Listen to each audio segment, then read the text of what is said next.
Look at an old family photograph with 5 children. It is easy to see it as proof that people once valued family more than we do now, but there is a darker possibility. The photograph may show 5 children because the parents began with 8 births. It shows the children who survived long enough to stand in front of the camera. It does not show the children who died before the photograph was taken. That is the world we have forgotten. I just spent 2 weeks at a dance festival in Sweden. Sweden was beautiful. Forests, water, and summer nights that never became completely dark. But it was not paradise. The tap water at our place was tinted yellow, and we were told it was perfectly drinkable. Apparently, it was. It also felt extraordinarily safe, while sometimes being surprisingly disconnected. Hundreds of people could dance together all night, yet outside those moments, people could still feel distant from one another. That contrast matters. Modern life is not always warmer. It is not always prettier. It does not always feel more human, but it has quietly eliminated forms of suffering that were once considered normal. I'm John, and this is Simple Speculations. Sweden was also the home of Hans Rosling, the physician and statistician behind Factfulness. Rosling wrote, "The Sweden I was born into in 1948 was where Egypt is on the health-wealth map today." Think about that. Not Sweden in the Middle Ages, not Sweden before electricity, Sweden in 1948. His point was not that Egypt and Sweden are interchangeable. It was that the past is not a separate universe. Conditions we now associate with poorer countries existed in countries we now call rich within living memory. Countries move, and they can move astonishingly fast. Here is an uncomfortable comparison. Where was it more dangerous to be a young child? Somalia today or Portugal in 1960? Most people would say Somalia. Somalia is one of the world's poorest and most fragile countries. Portugal is a peaceful Western European country, yet the historical estimates are remarkably close, and Portugal in 1960 was slightly worse. Around 110 children dying before age 5 for every 1,000 live births, compared with roughly 100 in Somalia in the latest estimate. That is about 1 child in 10. Many people born into that Portugal are still alive today. This is not an argument that Somalia is safe or that the problem is solved. It is an argument about how recently this level of danger was normal in Europe. We look at old family photographs and see 5 children standing beside their parents. We see crowded homes, grandparents, brothers and sisters, big dinner tables, and we tell ourselves a comforting story. People used to value family. People used to want children. People had not yet become selfish, lonely, or disconnected. But an old family photograph is survivor bias printed on paper.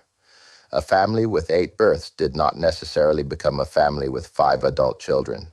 One child might die as a baby, another from pneumonia, another from diarrhea, contaminated water, or an infection that medicine can now treat almost without thinking.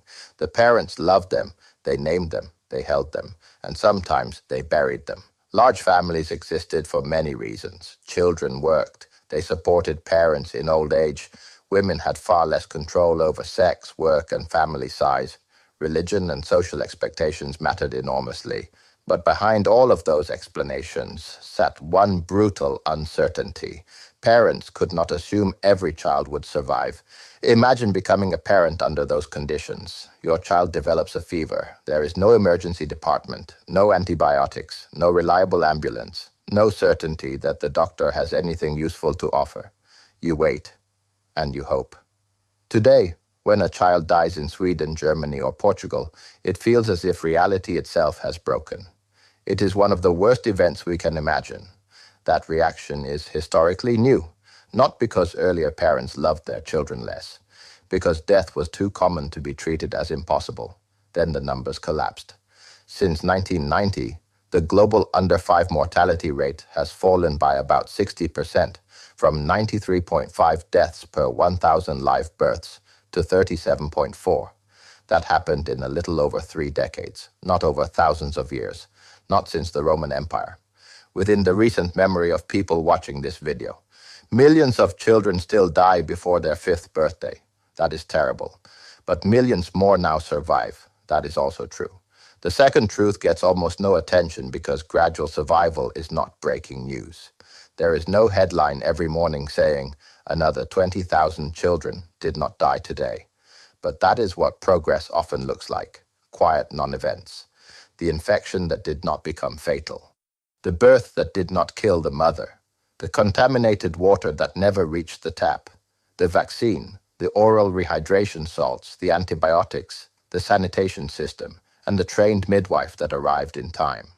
And as child survival improved, fertility usually fell. Hans Rosling showed this with his moving bubbles. Countries with 5, 6, or 7 children per woman moved across the screen as child survival rose. 6 became 4, 4 became 2, but then the movement continued. In many places, 2 became 1, and for more people, 1 becomes 0. This was never a mechanical law. Culture, religion, housing, work, childcare, migration, and public policy all matter. But the direction of the demographic transition is one of the clearest patterns in modern history. Once children survive, contraception works. Women can build lives outside motherhood, and children are no longer the only labor force or retirement plan. Parenthood becomes more optional, and when something becomes a real choice, people make different choices. Europe moved first. East Asia moved further. Latin America is moving quickly. India is now around replacement-level fertility. Africa is earlier in this transition, but it contains many different countries and trajectories. Israel remains a striking wealthy exception. Exceptions matter. They do not erase the broader trend. The human family is moving from many children to few children toward parenthood becoming far more optional than it was for almost all of history. And we call this a crisis. A pension crisis, a labor crisis, a taxpayer crisis, a growth crisis. Those problems are real. Institutions built for an expanding population do not automatically work in a shrinking or aging one. But look beneath the economic problem. Children survived. Women gained choices. Parents stopped needing repeated births to create a surviving family. People became less dependent on children for labor and old age security. What we call the population crisis is partly the bill arriving for one of humanity's greatest victories. That does not make modern life perfect. My experience in Sweden pointed in the other direction. A place can be beautiful and safe, yet still feel strangely disconnected. We have solved many of the old physical dangers. We have not solved loneliness. We have not solved meaning. We have not necessarily made parenthood compatible with the lives people now want to live. Those are real modern problems, but we should solve modern isolation without pretending historical suffering was beautiful. We should rebuild community without romanticizing a world in which parents routinely buried their children. The past was not one enormous happy family photograph. The photograph showed the survivors. Modern families did not simply become smaller because people stopped caring. Before the family shrank, the graveyard shrank. And today, when a child is born, we expect that child to live. It feels completely normal. It may be one of the greatest achievements of modern civilization.